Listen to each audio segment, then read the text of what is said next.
Et salut tout le monde, c'est Lorenzo Hightech, et oui, comme c'est bien dans le titre, aujourd'hui ça y est, enfin, ils ont été officialisés, les Xiaomi Poco X7 et les Xiaomi Poco X7 Pro, deux smartphones qui sont souvent très attendus, des smartphones très intéressants en termes de caractéristiques, en termes de performance par rapport à leur prix. Donc aujourd'hui je vais vous parler du Xiaomi Poco X7, et dans une prochaine vidéo je vous parlerai du X7 Pro, mais avant de commencer la vidéo, si vous n'êtes toujours pas abonné chez YouTube, abonnez-vous, elle est 100% high-tech, n'oubliez pas d'activer la petite cloche de notification pour être notifié lorsque je publie une vidéo, et bien entendu à mes autres réseaux sociaux, c'est-à-dire Instagram, TikTok et Twitter. Tous les liens seront en bas dans la description. Du coup, commençons par le design, et là on peut le dire, ce Xiaomi Poco X7 ne ressemble pas du tout à son smartphone de l'année dernière, tout simplement parce qu'en termes de design, ça a complètement changé. Déjà pour commencer, on est sur un écran légèrement incurvé, d'ailleurs c'est une première pour la gamme Poco, Xiaomi l'a dit pendant la conférence.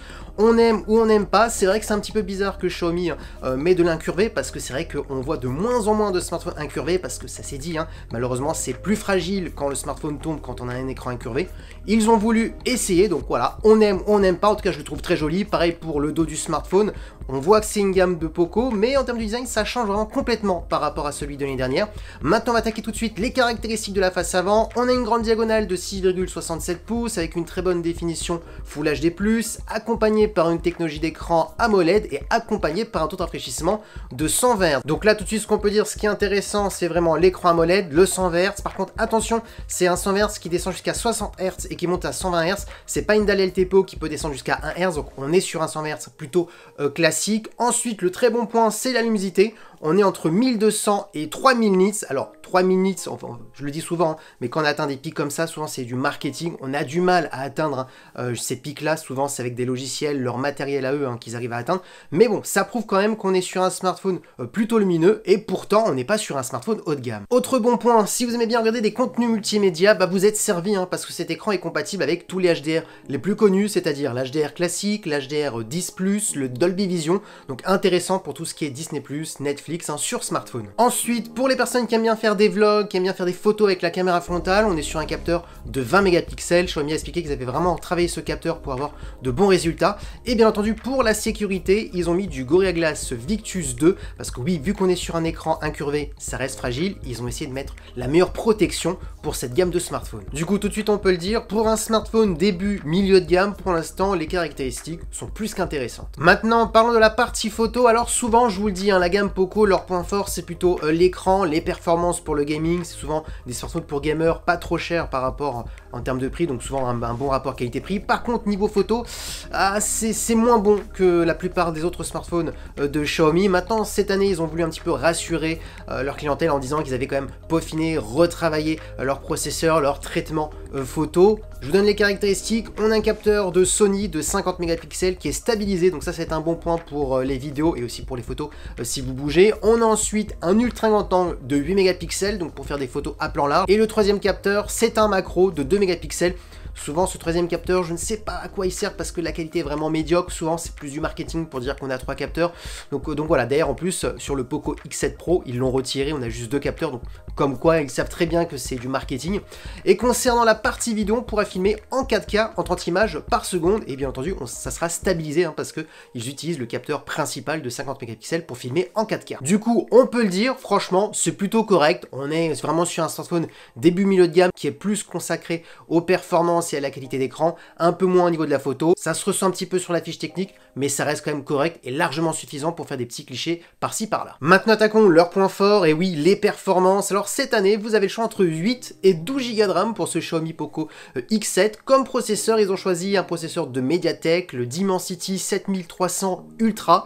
Si vous voulez un équivalent chez Qualcomm, on est sur un Snapdragon 7 Gen 1, qui est un très bon processeur milieu de gamme. Certes, c'est pas le meilleur, mais en même temps, on n'est pas sur le plus haut de gamme de Poco. Là, on est sur un début milieu de gamme. Ce sera plutôt le Poco X7 Pro, que je vous parlerai dans une prochaine vidéo, qui est plus haut de gamme par rapport à celui-ci, et c'est pour ça aussi qu'il a un meilleur processeur.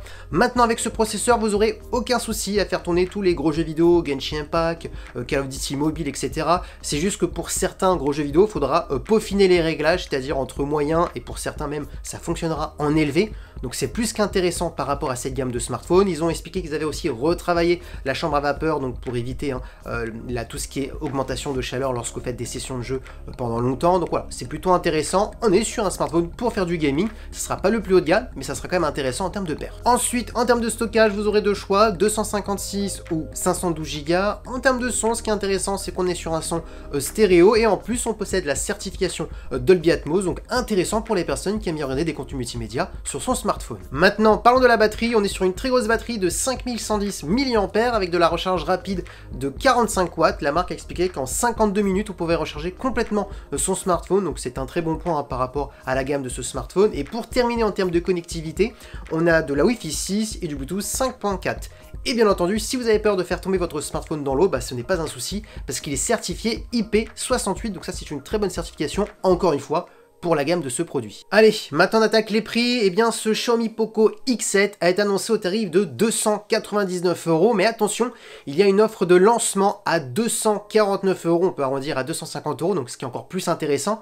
Maintenant, une fois que cette offre disparaît et qu'on remonte à 299 €, on va plutôt juger ce tarif-là, et pour 300 €, franchement, ce smartphone est plus qu'intéressant, parce que quand vous regardez un petit peu au niveau du design, au niveau de l'écran, déjà l'écran incurvé est plutôt joli, on a un aspect presque d'un smartphone premium, on va pas se le cacher. Au niveau des caractéristiques de l'écran, il n'y a rien à dire, on a du 120 Hz, un bon écran AMOLED, alors certes, c'est pas du 120 Hz adaptatif, on n'est pas sur une dalle LTPO qui va descendre de 1 Hz et monter jusqu'à 120 Hz, on est sur un 120 Hz entre 60 et 120, un 120 Hz classique, mais en même temps pour ce tarif, on ne peut pas demander la lune.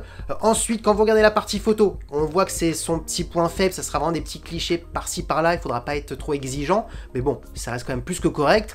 Les performances, là aussi, on n'est pas sur le meilleur processeur milieu de gamme, mais ça sera largement suffisant pour un gamer qui ne demande pas toutes les performances les plus élevées, qui ne sera pas trop exigeant. On pourra quand même faire tourner Call of Duty Mobile, Genshin Impact avec des bons graphismes, donc rien à dire. Et pareil aussi pour aider des contenus multimédia, parce qu'on a de l'HDR10+, du Dolby Vision, une bonne luminosité, donc on est vraiment sur un smartphone très polyvalent pour un petit budget, donc franchement je dis oui, cette année le Poco X7 est vraiment très intéressant, il succède très bien le Poco X6 de l'année dernière. Et voilà, la vidéo est terminée sur ce Poco X7, restez connectés parce que oui, le Poco X7 Pro, la vidéo sortira dans quelques jours, n'hésitez pas à vous abonner, à mettre un petit pouce like si la vidéo vous a plu, si c'est toujours pas fait, et bien entendu à mes autres réseaux sociaux, c'est-à-dire Instagram, TikTok et Twitter, tous les liens sont en bas dans la description, et maintenant je vous dis à très bientôt, c'était Lorenzo High Tech, ciao.